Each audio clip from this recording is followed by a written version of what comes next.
So, do you believe that sometimes you have to take some steps back before you can go forward?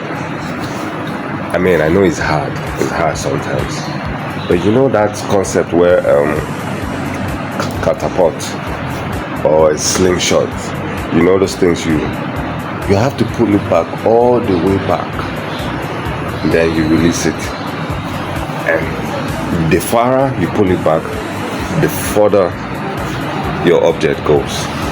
And sometimes that's just how life is. Sometimes we just have to take plenty steps back so that we can have a good projection into the future. I mean, take myself for example. When I was in Jos, the secondary school I was in, I was doing well, but not too good. And I was told I was going to change to a new school in a new state, Benin. And I was like, I was not going to repeat that class. I'm already in SS2. So why would I go and do SS2 again? But I did. And I was grateful that I did because I really enjoyed that set. The SS3 set was cool, but I don't think it was my set. I enjoyed my set. And by the time I wrote my WAEC result, it was good. Even my parents well, my mom in particular, my aunties were shocked that was my result. And I feel like I needed that step back. And sometimes we all need that step back. I know everybody wants to move forward in life, wants to keep going, and believe that if we're not going forward, it means we're not achieving anything. And I feel that way sometimes. I sit back and I start crying and tell myself that this is not where I'm supposed to be at my age or at my status. I'm supposed to have certain items. I'll be able to afford certain items, but I am not. And trust me, it can be depressing sometimes. But then, by the time you sit back, you realize how much you have achieved, how many places you have gone to, people you have met, lives you have changed. Then you know that you have actually gone forward. But also sometimes, to move forward, you have to take a step back, look at your life, make projections, look at where you want to be, where you are, and how you want to get there. Or sometimes you get demoted in life, in your office, at certain places. But when you think, when you take the next step and you make it, you'll be so grateful.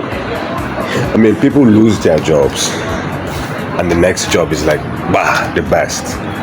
People break up and cry and feel like, okay, let me tell you a story. My cousin, she cried on one time and she was like, that how come that she cannot get the man of her dreams, the man that she wants, not hers and all that. And I told her, your own man will come. And when her man came, all the rest did not exist. So we should stop looking at loss or setbacks as a negative thing. We should see it with some element of positivity, because sometimes if we don't take certain steps back, we will not know who we are or where we are. And so when you sit back, put on the screen, play the vision of your life, then look at the situation of your life, then find the alignment, and you find out that sometimes you need to take that break so that you can redefine yourself, and like I said, project yourself to the future where you are supposed to be. And if you can do that a couple of times, you find yourself achieving it. Don't be afraid of losing things. Don't be afraid of having setbacks. Don't be afraid of, having a few losses here and there. Those things are lessons. So pick up the lessons and turn them into miracles. And I promise you, that if you have a very good push after that setback, you will go a long way. So till we talk again, I remain your friendly stranger and listening friend. Peace out.